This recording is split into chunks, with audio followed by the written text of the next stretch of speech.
আসসালামু আলাইকুম প্রিয় দর্শক, আমরা এখন একটি কেকের রেসিপি তৈরি করে আপনাদের দেখাবো। প্রথম থেকে সম্পূর্ণ পর্যন্ত আমরা কেক তৈরি করার জন্য প্রথমে দুটো ডিম নিয়েছি। ডিমটি ভালোভাবে আমরা মিক্স করব। সুন্দরভাবে ডিমটি মিক্স করবেন। কিছুক্ষণ ডিমটি মিক্স করার পরে তৈরি করার জন্য চিনি লাগবে। চিনি লাগবে যে যে অনুযায়ী মিষ্টি খায় সেই পরিমাপ অনুযায়ী চিনি দেবেন।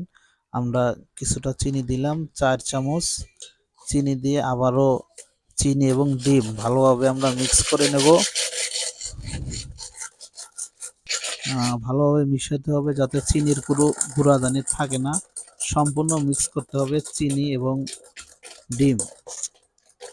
আপনারা দেখতে থাকুন। এরপরে আমাদের সুন্দর একটি কেকের রেসিপি আমরা আপনাদের মাঝে